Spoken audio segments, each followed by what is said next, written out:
Dubrovnik. To most, it's an ancient walled city, a Game of Thrones backdrop, a postcard of cobbled alleys, and terracotta rooftops.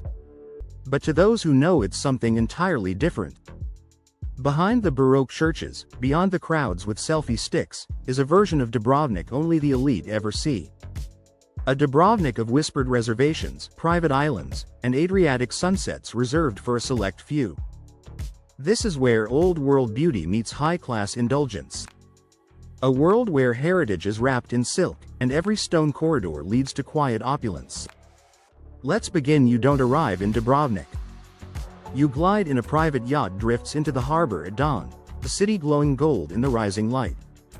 While tourists queue outside the gates, you're met by your concierge, not in a lobby, but at the docks. He leads you past limestone walls to a discreet entrance no map reveals. And suddenly, you're inside, but it feels like you've stepped centuries back. With a modern twist, your suite is inside a former 16th century palace.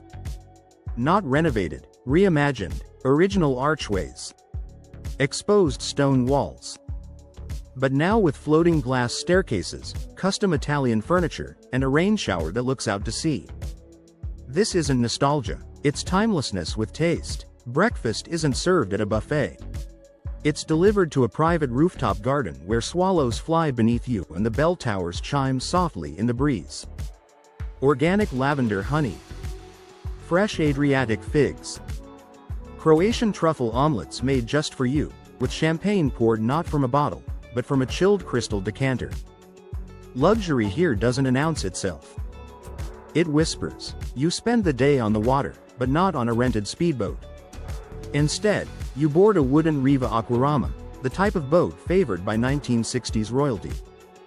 You're whisked to Lopud Island, where a private villa clings to the cliffs, its infinity pool spilling into the sea. There's no reception. No menu. Just a chef of you, and silence. Lunch is grilled langoustine caught an hour earlier, served with heirloom tomatoes grown on the island and olive oil pressed from the grove just behind you. Back in the old city, you don't tour. You're escorted. A local historian unlocks a monastery library for you. Candles flicker against gold leaf manuscripts. You hold a book once read by Croatian royalty, gloves required, reverence assumed. No tourists. No glass walls. Just presence. As the sun sets, Dubrovnik transforms. The limestone streets worn smooth by centuries begin to glow. But while others flock to rooftop bars, you enter a door no one notices. It leads to an underground wine cellar once used by Venetian merchants. Now it's your private tasting room.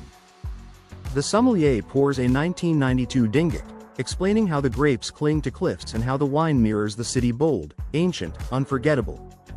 You sip as classical music drifts from the walls, and you realize this is Dubrovnik like royalty knew it. Like they still do. Dinner is a secret. Literally, there's no address, just coordinates. Your driver takes you to the edge of town, where a candle-lit path winds through cypress trees. At the end, a single table under the stars, beside ruins older than the Renaissance. A Michelin-starred chef prepares each course tableside. The Adriatic breeze moves gently through your linen shirt.